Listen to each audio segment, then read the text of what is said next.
the world seems to be putting us in a situation that says, well, here's this ingenious thing I came up with. It's going to stop you flying, growing, and globalizing. One of the bedrocks of our understanding of the way the globalized world works, the free movement of people, I don't see that coming back. And I effectively don't see it coming back ever. Will all people go back to the Irish bars? Squashed up against one another in these wonderful, happy, sweaty places, drinking pints of Guinness and listening to rebel songs? Will they? Will businessmen jump on a flight, to Wuhan to try and sell some more BMWs to the Chinese billionaires? Will that happen?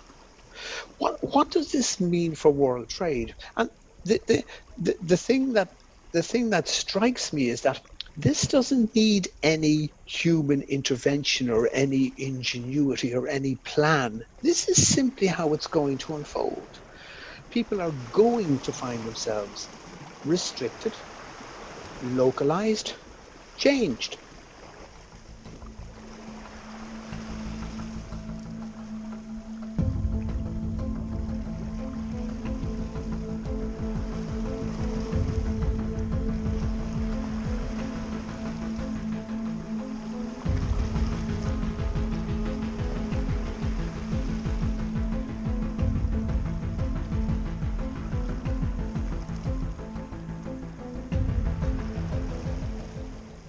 I'm speaking today with John Doyle, my good friend from Brussels, originally from Ireland. And John, I like to say that you work with the EU Commission in Brussels. You work for them for 20 years, yeah, or more. Mm-hmm. You're a lifer. Yeah.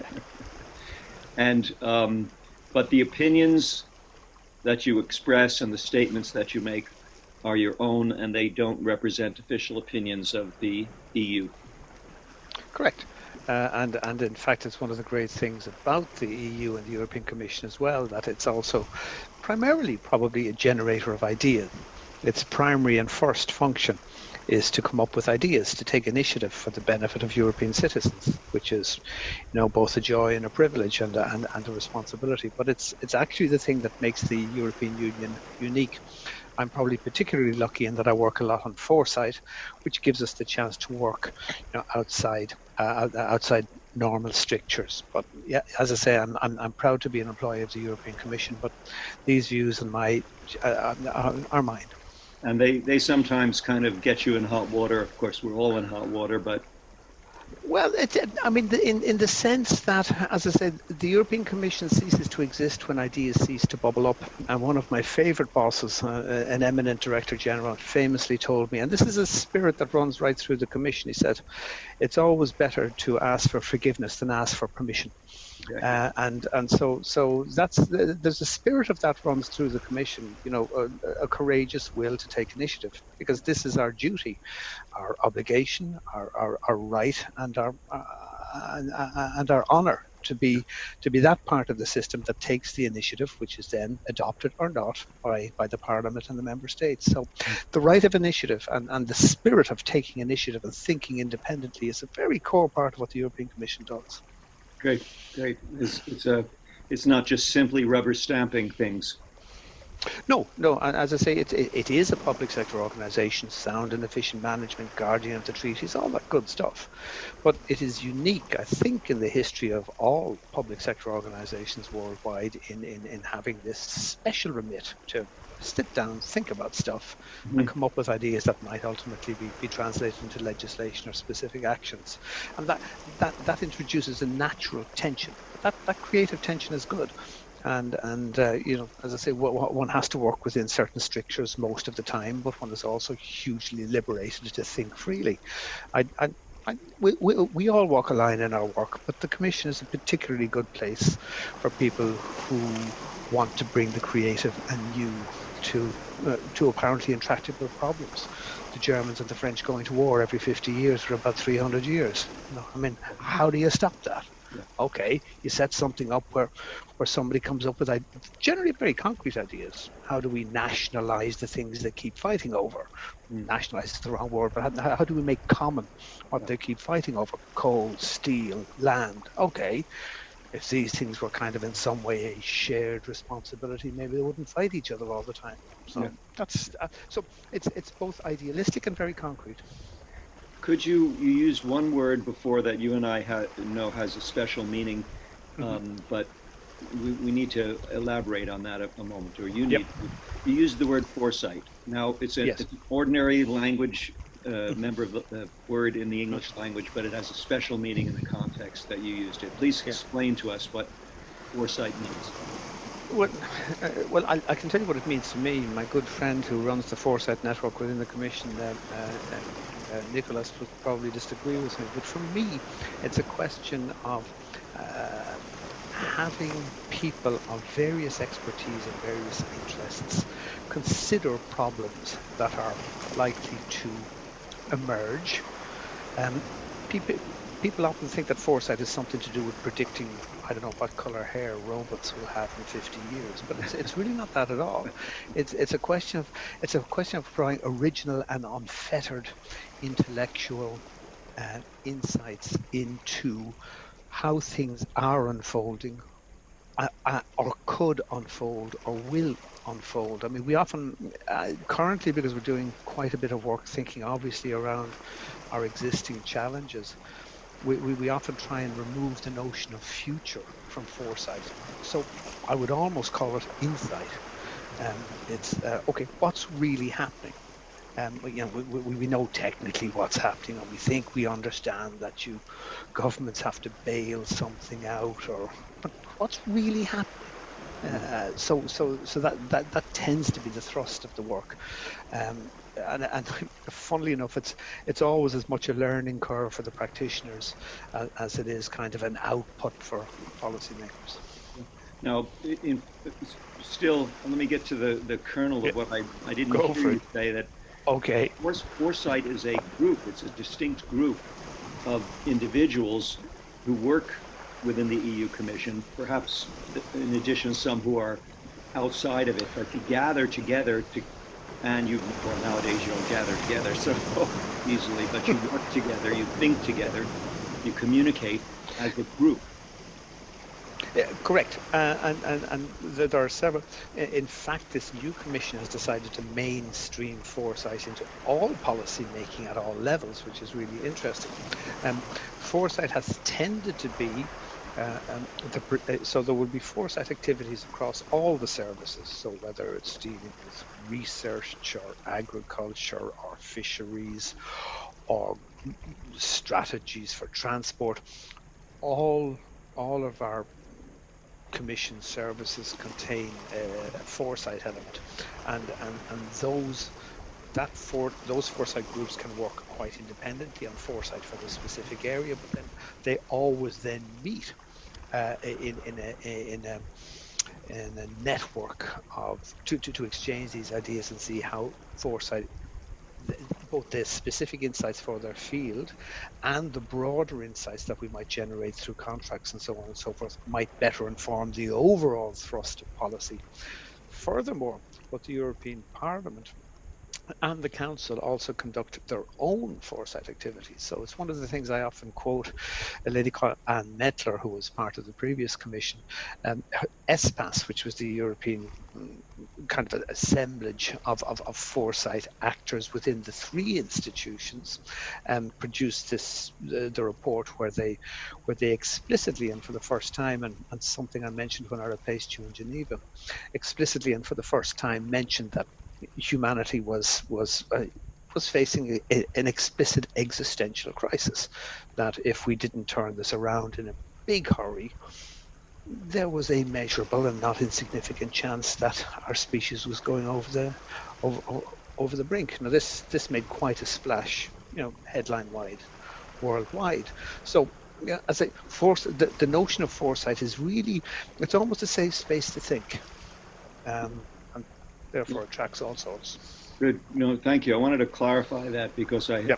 I hold the group, the Foresight group, in great honor.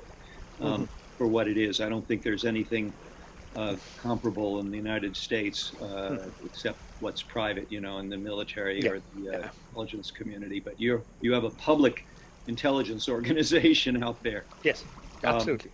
yeah, Public good. intelligence is a pretty good way of putting it. I like that. Yeah, I like that. Now, I asked you if you'd join me on this call, um, specifically because you sent out, and it was an email that I went, whoa. So this is the email that John sent me.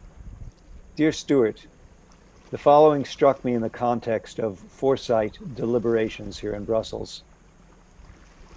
Reflection with the Inter-Director General Foresight and Climate Change groups on the end of normal. A, the COVID crises might not, probably will not end, at least on a century's time scale. Whoa. COVID 2, 3, et al. Will come along, forcing humans to reestablish a more normal place in the interconnected web of life, or quite possibly go extinct. This evolution is no longer even nominally under human control. Accelerating incidences of novel SARS-type virus and our inability to exercise control will lead to a shrinking and more localized world. International travel will remain very risky for generations. Globalized trade in goods the same. Localization will be the emerging new normal. Again, force of circumstances and the regeneration of natural biodiverse barriers between humankind and our so-called viral enemies will occur naturally as we retreat in number and physical disbursement. Next, a new dietary regime is inevitable as the only, for decades, defense against our niche competitors / parasites. Money / debt economic models are already clearly obsolete and will be utterly forgotten within 10 to 15 years. A new mechanism for ensuring we produce what we need and want is emerging, though should also provide fruitful ground for speculation for the many redundant economists who will be available for consultation, their labors in the fields being furnished to the satisfaction of their overseers. Yep, there will still be rich people gaming the system. We will make no more German cars. In short, planning in Northern Europe for this summer's temperature extremes will be addressed, as the loss of 20% plus of atmospheric particulate matter will drive many Northern European cities, especially into dangerous wet bulb temperature extremes.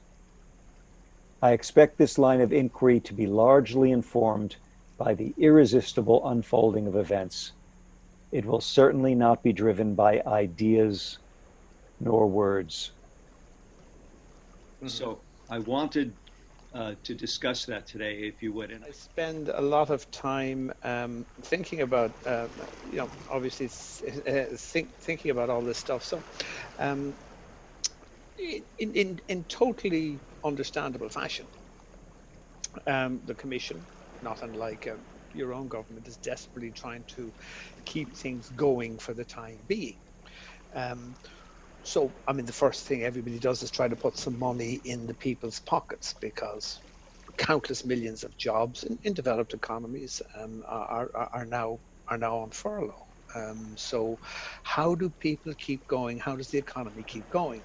Now, I would do precisely the same thing were I in the White House or were I in government offices in Ireland or any other country. Somehow you've got to keep the thing ticking over.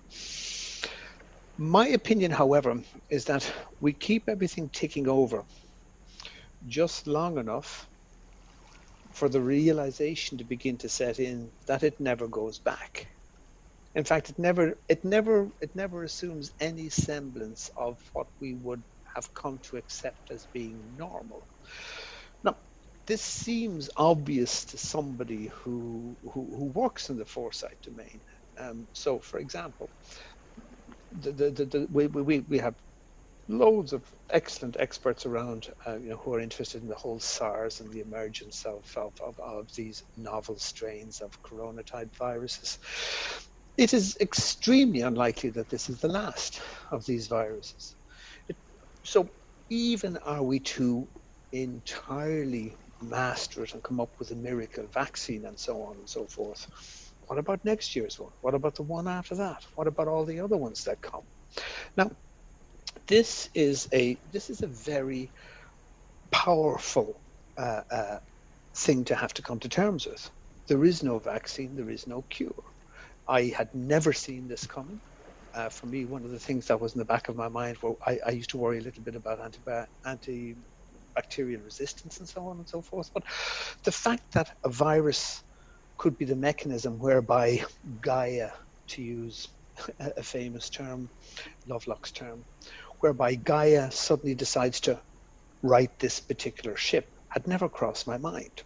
So think just for a moment about there never being an end of COVID, or COVID 2 or 3 or 4 being something completely different and even more terrible.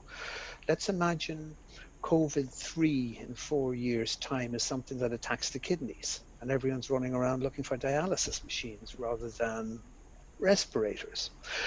So you suddenly are faced with the stark reality that even if I had the best job opportunity in the world tomorrow, would I fly to New Orleans?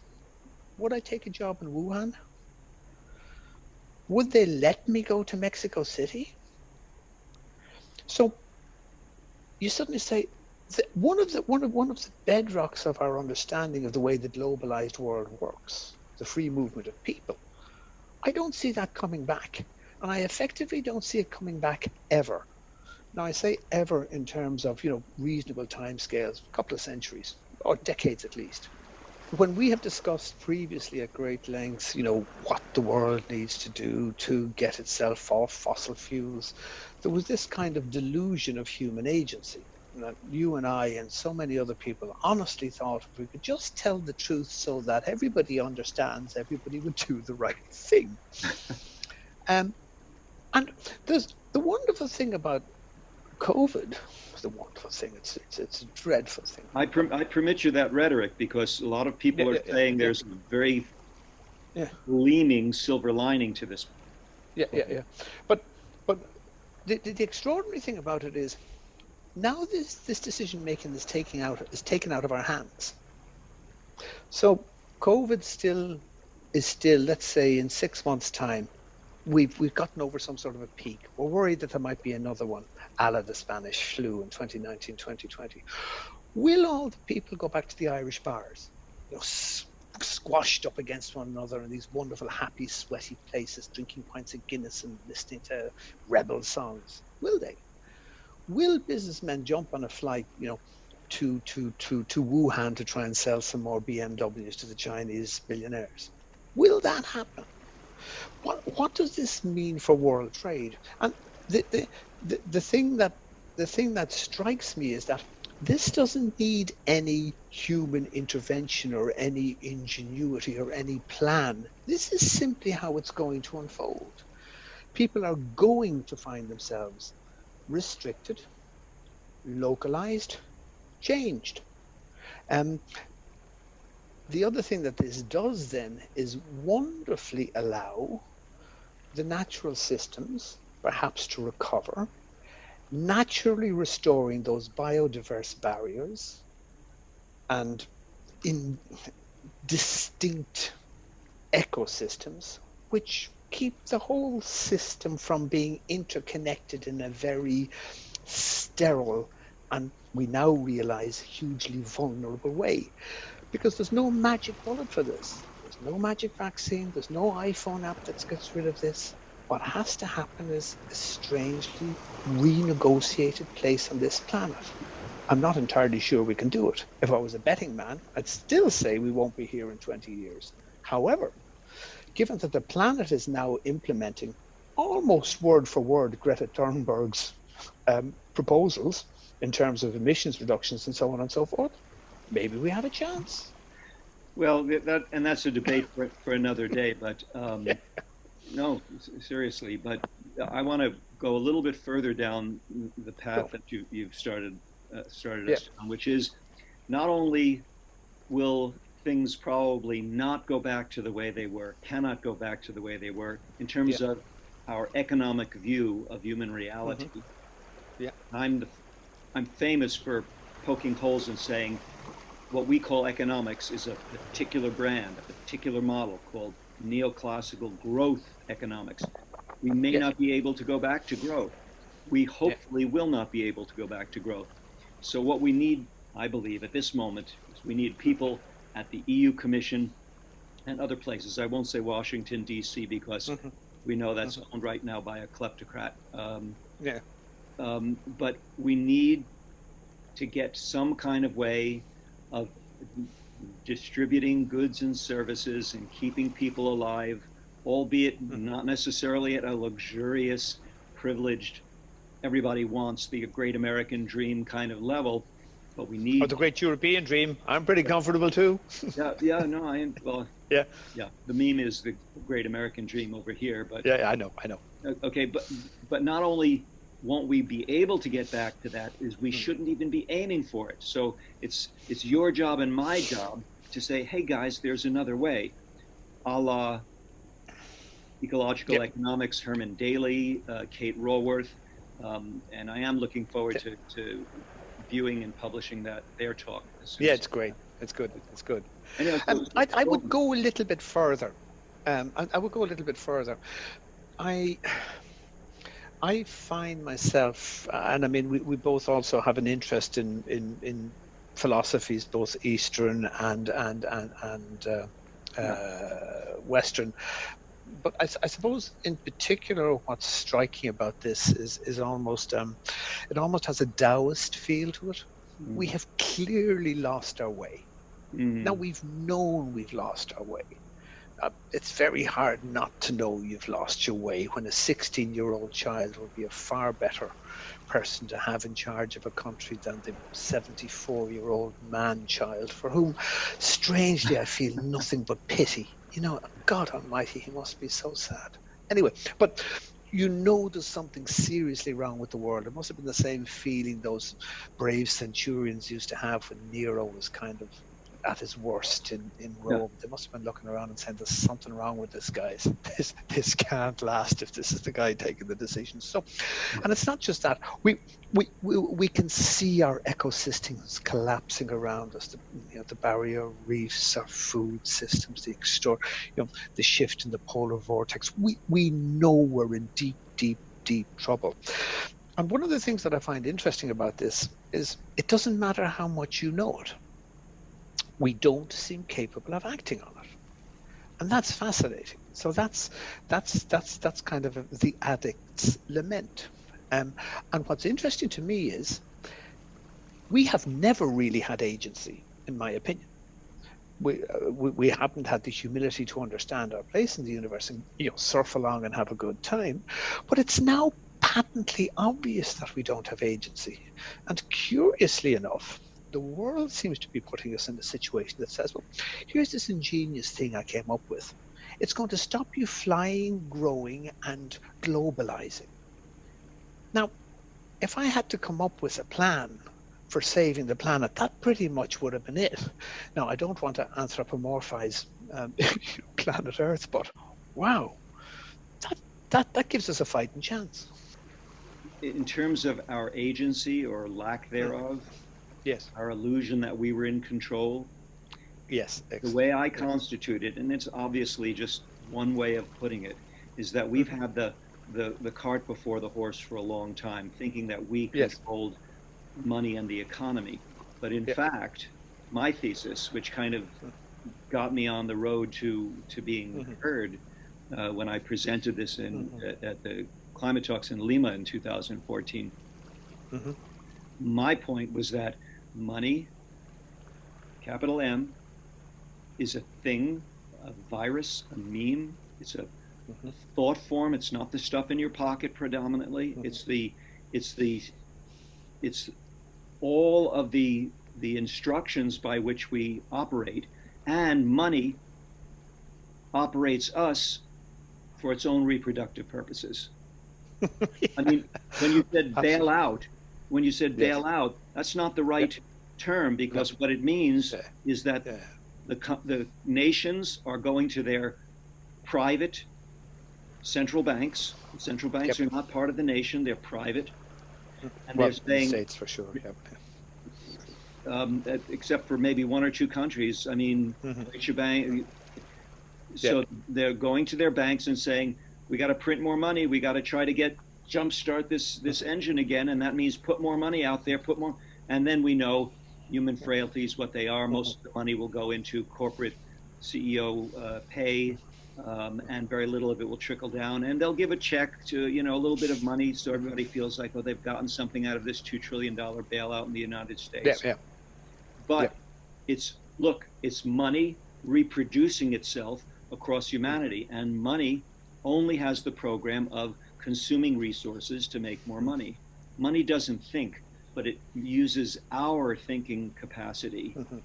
But money is in control, and this is I think one of the things that I'm enjoying at the moment, and my boss, to be fair to him, at one stage sort of said to me, maybe in some of these emails you could stop with the kind of, I'm on this wonderful spiritual retreat thing, because we are in lockdown and it is hard and it's difficult for people, and we're very privileged. I'm privileged to live in a nice house where I can lock down. My kids and my wife are upstairs, eating or watching the TV, and I have a little room that I can. So I get it that the sort of vanity of sort of saying, wow, isn't this cool, you can actually see the world go by, does not apply to so many people. Nevertheless, I want to make the point that even the effort that you're making, and the effort that that Herman Daly was making in earlier talks, to sort of understand and grasp the principles and so on and so forth, I suspect we're just going to be able to let all that go. That it doesn't really matter. There's this wonderful notion of, that the travelers in the forest, like they come to a river and they make a raft that gets them across the river. But when they get to the other side of the river, you don't carry the raft on your back. You leave the raft and you carry on with your journey. Who knows what you'll need for the next challenge? Maybe it'll be climbing boots. So what's interesting me at the moment is the sudden realization on the part of so many people, like, who's important around here? Okay, so for some people, we obviously, being sort of whole food, plant-based eaters, kind of do most of our own cooking or whatever, but people are saying, wow, I couldn't do without those Uber delivery guys. They're great. They come to people's doors all the time. They matter. I'm just taking a crazy example as distinct from the usual nurse and doctor kind of stuff. Like, who actually matters now? What do we need? So Belgium is a country of about 11 million people. Okay, it's kind of ticking over. Now we've got to make sure everybody has some money in the bank. Hats off to the Belgian government. That's one of the first things they're doing, putting about 1,500 euros in everybody's bank account, who's made unemployment, for the duration. And then the question becomes, so what's the duration? And what exactly are you putting in people's bank accounts? Because we all know that fiat currency is made. It's made against the promise of future growth. Now, very soon, everyone's going to realize there ain't no future growth. So what am I doing? And what do I need to keep doing? And what's being done for me? Heat, shelter, some reasonable food, and internet's good. And I'd like to keep the sewers running. That's about it. So a question I keep asking people is, how many thousands of tons of Irish steaks do people need to consume to defeat the coronavirus? I think none. How many German cars do we need to make to defeat the coronavirus? Again, my sneaking feeling is we don't need to make any more German cars, but we do need to get to the far side of this. So the most basic tenets fall away. I don't much feel like referring to things like economies and progress. It's kind of over. So what's here now?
kind of feels like the earth just sent us all to our rooms to think about what we've done. Before coronavirus, you know my position that everybody kind of knows what they have to do. 7% reduction in emissions year on year on year. We've got 20 years to get these down to blah, blah, blah. There wasn't a snowball's chance in hell of that ever happening. And it didn't matter how many cops we had. Let's grow our potatoes in the back garden. Let's start, if you need a car, well, we can car share. I mean, all of a sudden it's different. Like right now you can feel the difference. People are helping one another. That old person over there, can they get to the supermarket? Let's just give them a call and see. And suddenly it's different.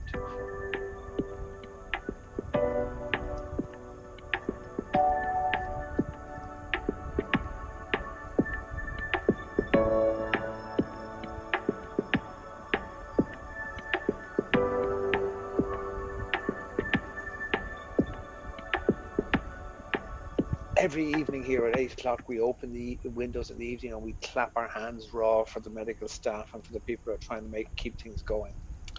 So we were asked, in a broad context to reflect on what we can do, and I have very specific work that I do within the Commission, and I was able to give my inputs on those things.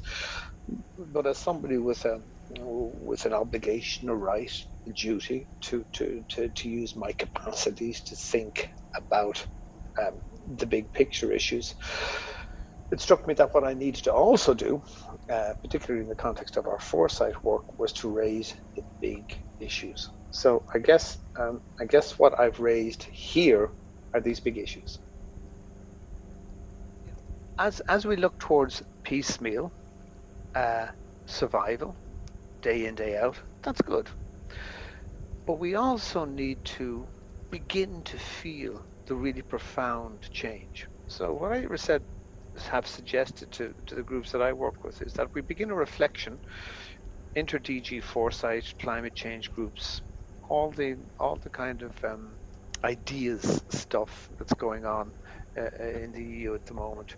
We begin a reflection on the end of normal.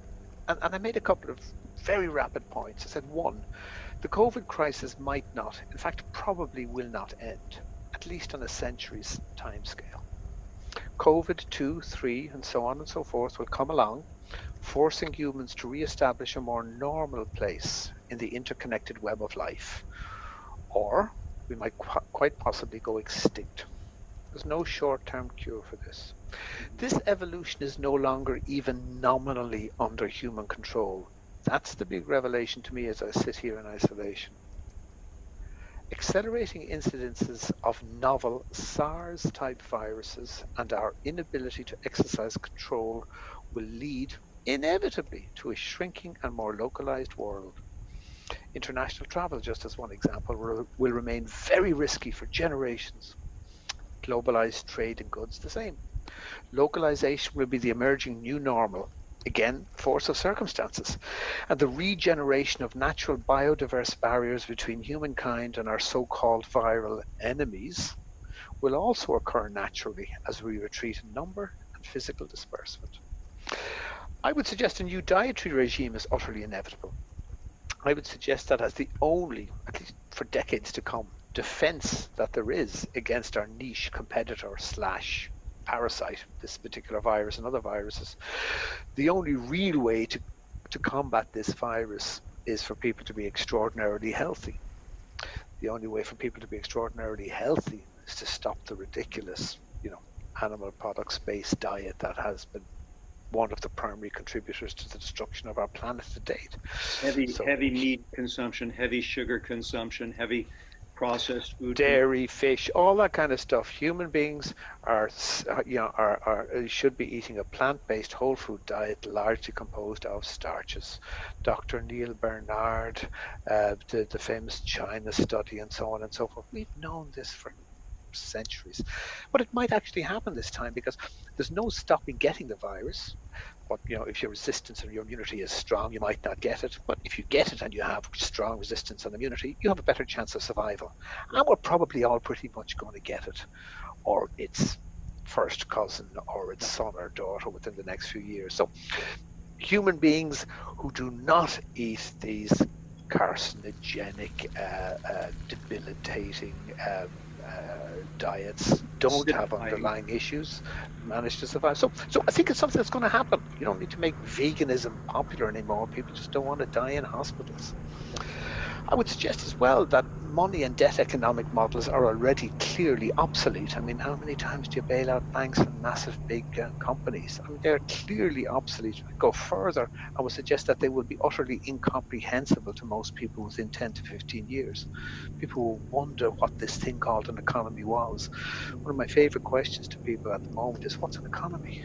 Like, what is an economy? Will somebody tell me what an economy is? I said the new mechanism for ensuring we produce what we need and want is emerging. I don't understand how it's emerging, but it's all around me at the moment. Big parts of it are the smiles and knowing looks of my neighbours and people as we get up half an hour outdoors walking dogs or whatever. Although I would like to... Before you go on, the one I love is the video I was sent of Pedrito playing the theme of the Titanic movie on his balcony, and all the other balconies around him in Barcelona were either playing on instruments or singing or... Yeah. I mean, this is very fundamental re-engineering. I mean, you spoke earlier of money, and I love, for me, one of the great philosophers of the 20th century was a man called Alan Watts, who I'm sure you know well. Yeah. And but Alan has a wonderful piece where he talks about, money. There's a confusion between money and wealth. Like wealth is having stuff, doing stuff. Money is something that we use that kind of can approximate to, or can in some circumstances facilitate. But he makes this wonderful joke where he suggests that human beings can't go on without the money-based economy. Is roughly the equivalent of sort of the head of a building site sending his workers home one day because he's run out of inches or run out of centimeters. Sorry, we've no more inches today. We can't carry on building. What? It's a metric. It's an entirely artificial human construct. That has had its uses, but what follows? What follows is the big question. Let me go back to the email. Okay, so the new mechanism for ensuring we produce what we need and want is emerging. Go on. Again, this is me just being a smart ass. I mean, it's emerging on its own, though it should also provide fruitful ground for speculation for the many redundant economists who will be available for consultation once their labours in the fields are finished to the satisfaction of those who oversee them. I just want to see every economist in the world with a shovel in his hand digging potatoes, or scooping up horse poop to put on the carrots, I mean... Talking about something real and not about this hypothetical invisible hand of the marketplace. Here in Brussels, where I am now, the crazy stuff is beginning to fade away. It's beginning to seem ghostly. What's real is standing on the balcony and clapping for those workers. What's also real is very unpleasant people, for example, throwing healthcare workers out of their co-location arrangements because they're scared they're going to bring the virus. But by and large, as somebody has written recently, it's not like the horror movies. People haven't turned into zombies and aren't kind of drilling through people's brains to suck their juices out. It seems like people are kind of feeling the pulse of their connectedness, not only to one another, but to what is, say, invisible hands and econometric theory. And, actually, I'd just like some nice food to eat. I'd like the heat to stay on, and I'd like to be looked after. Is that okay? So aside from all of these redundant neoclassical economists, ecological economists will not be redundant. They will be needed, but that's my view. Okay, so then you say, in F, we will be making no more German cars, nor Japanese cars, nor... Right. Well, again, it's it's the example that we spoke about earlier. Like we knew we had this seriously wrong. One of my favorite things is looking at the statistics on things like cars. I say I'd like to give the Germans a hard time. I'd like to give the Irish and the French a hard time about slaughtering tortured animals at the end of their miserable lives as well. But cars I love at the moment, because in most wealthy European countries we now have 1.5 cars per family. I mean, how many more of these things do we need to make? the place is pretty small. One of the things you notice now is nobody's using the cars. It's kind of nice. Now, somebody say, no, we have to get the economy back on track. We have to get growth going again so that we can afford to what? Afford to tackle the coronavirus. But no, we have to do exactly the opposite. Somehow the Earth has to rebalance, which probably means that we'll just be forced so far back into our little clearings in the forests or our little cities that the Earth will naturally retake at least 9/10 of what we took from it. Mm-hmm. And then we have a chance, because I mean, all the Earth is really doing is what any large complex living system does. It's defending itself. It's getting a temperature. It's doing some pretty weird stuff, and it's killing lots of stuff, and it hopes it gets out the far end. That's what your body does as well. So the Earth is just the Earth would rather get back to the way it was. Like, something that's in dynamic equilibrium doesn't necessarily want to jump to a new state. It will if it has to. That will happen.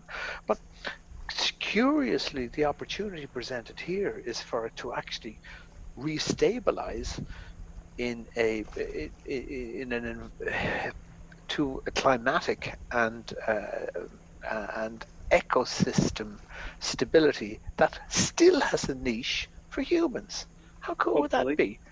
Because, as I say, before coronavirus, you know my position, that everybody kind of knows what they have to do. 7% reduction in emissions year on year on year. We've got 20 years to get these down to blah, blah, blah. There wasn't a snowball's chance in hell of that ever happening. And it didn't matter how many COPs we had. COPs on the beach, COPs in Glasgow, COPs in Madrid. It didn't matter. It was never going to happen. Bizarrely, the universe seems to be making it happen. Now, don't get me wrong. I don't like this. The toll of deaths ticking up, on the local news. It's heartbreaking. It is horrendous. It is, but there is no doubt that what was needed to be done, we would never have done. Yeah. Ever. What we were just saying kind of made me remember the image of the monkey trap, where they put nuts in a bottle and the monkey goes in and grabs the nuts and then doesn't have the intelligence to let go of the nuts and escape. Just can't open its fist. Just can't open its fist. Yeah. But in ways, if we get through this, in a bizarre way, I think it will mean we are profoundly changed. Yeah. Because it wasn't us. Whatever our notion of, anthropomorphic gods and so on and so forth, it will have to be different. I'm very, as I say, something I'd love you to share is Dr. John McDougall's wonderful video made about the 15th of March, on how people need to prepare and get ready for the, health-wise, and what they need to store and how they need to eat for the crisis. And one of the things, he even has the courage to bring up speciesism, the bias against species. Like, who exactly do we think we are? Even our most progressive and intelligent people refer to the virus as the enemy. No, it's not. It's a cohabitant on this planet. Yeah. The vast majority of living systems on this planet, operate through what's technically called mutualism. So we understand evolution as being something that's always red in tooth and claw. There's predation, and there's parasitism. Everybody knows about those two. But the vast majority of things in the natural world work according to collaborative mutualism. Mm-hmm. They work together. The vast majority of cells in my body don't even have my DNA. My microbiome, there's far more things in here that don't have my DNA than does have my DNA. So what exactly am I? I co-evolved with this earth. So again, it's an aspect. I often think we should have called ourselves kind of, rather than wise men, handy men, because we're really good at making stuff. And to make stuff, you kind of reduce the problem to a very specific thing. And even science is like this. What is it in this particular plant that makes it good for you? And then we get the extracts and we take it in droplets. But of course, that's completely the wrong question. You evolved with those plants. They evolved with you. Science might be able to give you an interesting insight into, is that interesting that it does it this way, that we think this is the active ingredient. But we will never know more by aggregating all the individual pieces of knowledge than we do by simply apprehending the whole as it is. And the whole as it is we're part of this. And it's wonderful. And now the part is taking us by the hand. We're going to be punished severely. But for the first time since we have spoken, I have the glimmer of a hope that our species might still be around in 20 years. That's new for me, as you know. Yeah. Sorry, it's called obligative mutualism. When I was speaking about predation, parasitism, and mutualism, it's obligative mutualism, which is the one nobody has heard of, and it's what all of nature does. It collaborates. Obligative mutualism. That is the primary mechanism of all Darwinian fitting and evolution. Obligative mutualism. You find your little niche and you collaborate. You're part of the whole. As I say, we also identify parasitism and predation, and those are the ones we think this is the way nature works. Nonsense. Like I say, I personally think of myself as a meat uber. I carry around all these wonderful little microbiomes who need me. That's it. That's part of my job in life, is to keep these guys going. Your job is to feed the biome that lives in your gut. That's it.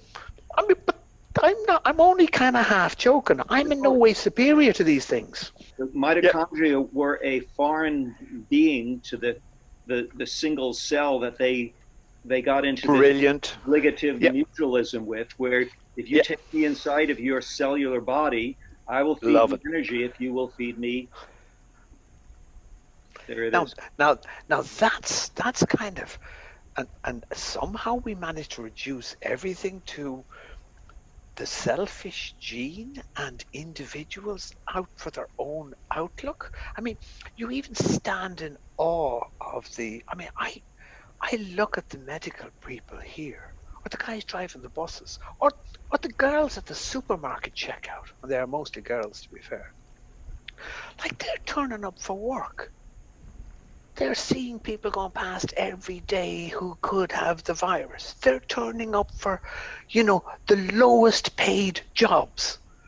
Could somebody tell right now, that girl in that supermarket who serves me every second day when I go in to get my greens and whatever and so on and so forth, she is a lot more valuable doing her job to me than any Nobel Prize winning economist, or fantasist of invisible hands, or even.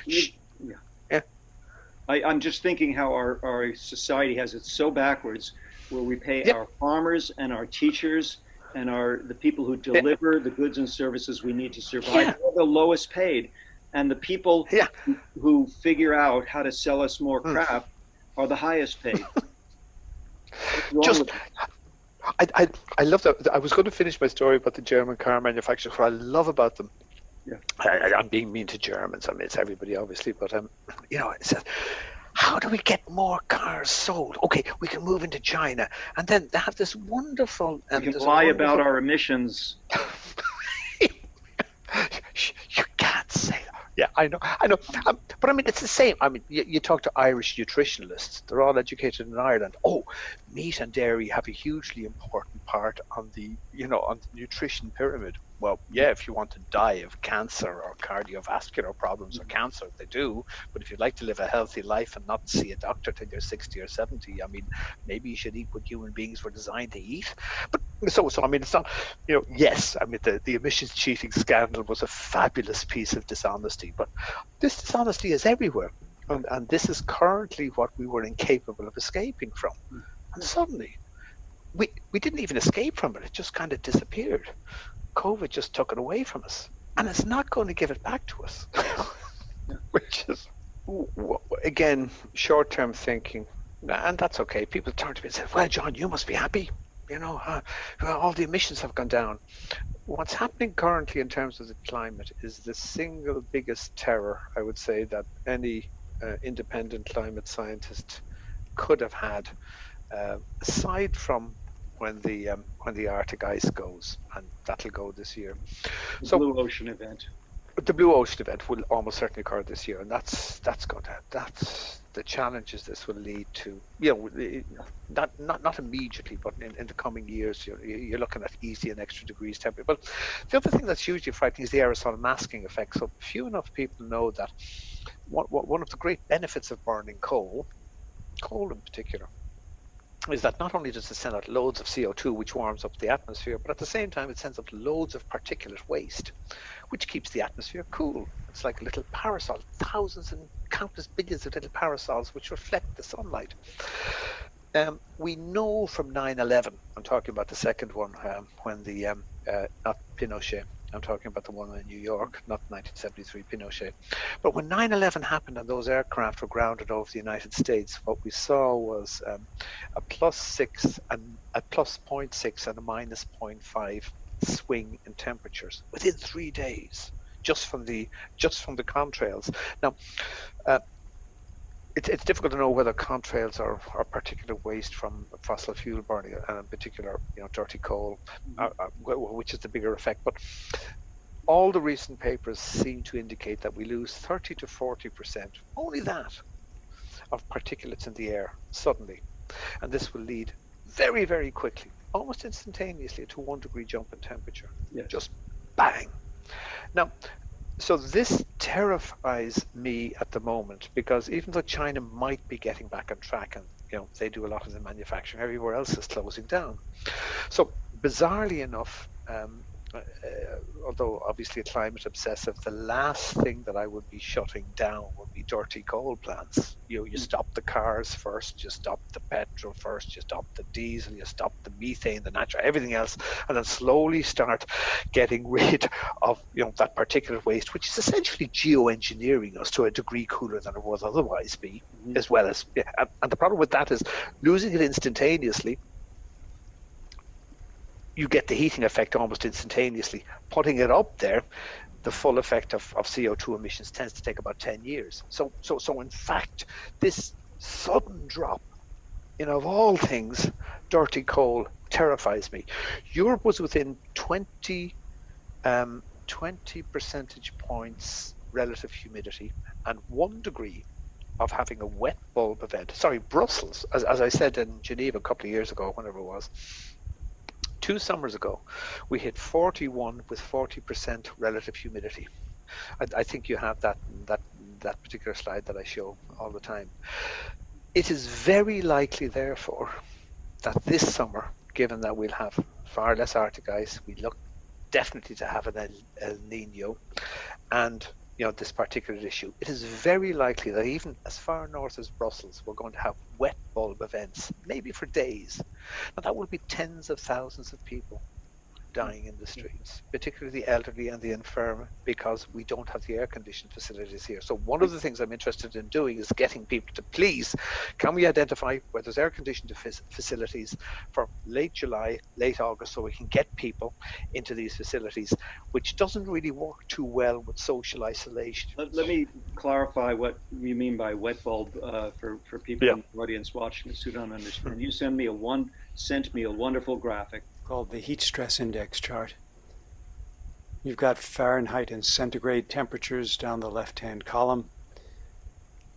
And if we focus, say, on 90 degrees Fahrenheit, equivalent to a little bit over 32 centigrade, well, if your relative humidity is 25 or 30%, perhaps light showers, then you're in an area on the chart called mild stress. But if you move over just a little bit to 35% humidity, then you're in the area of severe stress. Let's move down to 100 degree Fahrenheit day, about 38 degrees C. And if you move over to 55% 70% humidity, then you're in the area of very severe stress. And one more move, if you move down to a 105-degree day, which is getting more common, a bit over 40 degrees centigrade, then you move into an area where they say you have dead cattle. Well, what about people out in the street? So at a curiously low temperature, so your core temperature is in around 37, and the way your body keeps that cool is that your exterior is at about 36.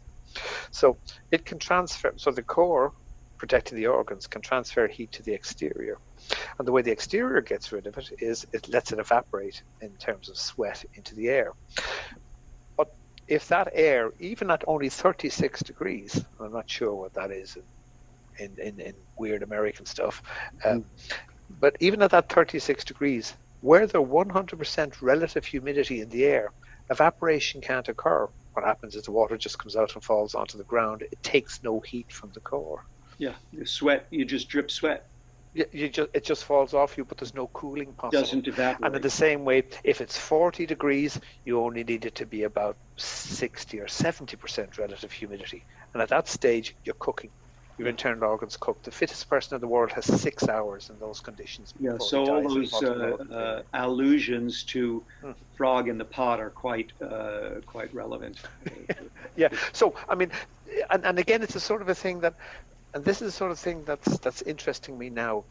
You know, my admiration for, you know, the guys and girls in the checkout in the supermarket, the nurses going into work in spite of the fact that maybe they're the colocataire, you know, are scared to let them into the apartment. What it is we need to be doing in Brussels now, so that the old people's homes are not scenes of the most dreadful death and carnage come late July, August, if we hit wet bulb, which we will certainly hit in certain areas of Europe, but could easily, probably will hit in Northern Europe as well. So suddenly you're faced with these very practical, real problems. And that's okay. Can we do something about this? Is there somebody I can help? What can I do? Rather than worrying about how, I don't know, some strange new economic model is going to solve this. No. Or am I getting the latest iPhone or something like that? German car. I need a German car and an Irish steak. I like to take my shot at Apple because I still have an iPhone 3 that works perfectly, except that they have managed to obsolete it by forcing all of the apps to new operating system, and that it still works well, and it's, I think, actually the Apple one is one of my favorite examples of why I think we would never have been capable of saving ourselves, and why, you know, our chances now brought about by this coronavirus. Because I remember writing a report years ago with a good friend, Colin Joyce, and it was called Consumer 2020. And we had this sudden revelation. Wow, you know, going forward. Yeah, I think we wrote this in 2010, and I can't remember. I think it was 2010, maybe a bit earlier. But smart, like phones and smart stuff was out, and we suddenly realized, wow, you know, we can really reduce the material intensity of the economy. Because, I mean, like a phone now, it's just a little thing that looks like a skinny brick, right? So all you need to do is update the software. I mean, you don't need to use the material anymore. That is so brilliant. Did it make a damn bit of difference? Nope. People go and buy the latest iPhone. I can't tell one iPhone from the other. But the Apple acolytes, oh man, that's a 9C or a 10B or what? How do you know this shit? It's a little square of plastic, you know. So the notion that humans would have been in any way capable of sort of saying, wow, man, sorry, I will show mine. Wow, man, look, I bought this 20 years ago and I just keep upgrading the software and it's perfect. It's got a lovely, I mean, it's ridiculous. The same with your washing machine, the same with your car, the same with anything. Of course, we could simply software update most of this stuff. Even if we didn't use software, good old Cubans managed to keep those 1940s and 50s cars going till today, I think. The same people who are sending doctors all over the world to help out. There's another way of doing this when you don't have a choice. Well, I guess Kennedy was Cuba's coronavirus in a kind of a curious way, and it's never gone away. It's never gone away, and it never will go away. And maybe that's okay. Are the Cubans so badly off? Rather be in Cuba than in New York at the moment. If we return to a regime of fixing rather than throwing away, repairing. Yeah. So it's not just reduce, reuse, Oh yeah. recycle, but it's repair, repurpose. I once went Yes. through the exercise of thinking of all of the words that fit Yeah. with that, and I came up with a page full of them. Fantastic, fantastic. And I mean, isn't that a wonderful vision of an economy as well? An economy. Isn't that a wonderful vision of people working together? I mean, we've built all this shit. Okay, we can keep it. Lots of it, maybe. Let's keep it going. Let's grow our potatoes in the back garden. Let's start, if you need a car, well, we can car share. I mean, all of a sudden, it's different. Like right now, you can feel the difference. People are helping one another. That old person over there, can they get to the supermarket? Let's just give them a call and see. And suddenly it's different. And we know that this is possible because we've seen experiments in alternative currencies in places like Japan and so on and so on. And it's different. Let me add just a couple of items, and then we're going to have to close, unfortunately. But one of them is a quote that I wish I could remember where I got it. I didn't originate it. I wish I had. Scarcity of words leads to potency of words. Nice. Less is more. The other thing is one that I have at the signature file of my emails going out now, which was, kind of feels like the earth just sent us all to our rooms to think about what we've done. I love that one. That is beautiful. And a thing that's fantastic. I mean, and again, acknowledging the privileged position I'm in and how the stress that some people must be under. I'll say, if this goes on a while longer, I don't for 1 minute imagine that, the citizens of Europe are going to continue paying me this wonderful salary and let me sit here, doing what I'm doing with you. I mean, it'll change. So I'm not going to be comfortable forever either. But the silence, there's so many people admitting to, wow, it's okay, the silence. You wake up in the morning, what do I do? Got a lot of work to do, got some stuff to do with Stuart, that's nice too, but a lot of the time, it's, learning how to live with one another again. Like this, tomorrow when my daughter gets home from Honduras, there'll be 6 of us again in the house, and 2 dogs, and wow, I mean, how do you wow, this is all so different. It's all beautiful. And one of the things, just to even take one more piece out, they say that the student learns something every day and the master forgets something. So just to take one more piece out of your beautiful thing about the efficiency of words when used sparingly, Rumi, that wonderful Sufi poet, he famously said that silence is closest to God. All else is poor translation.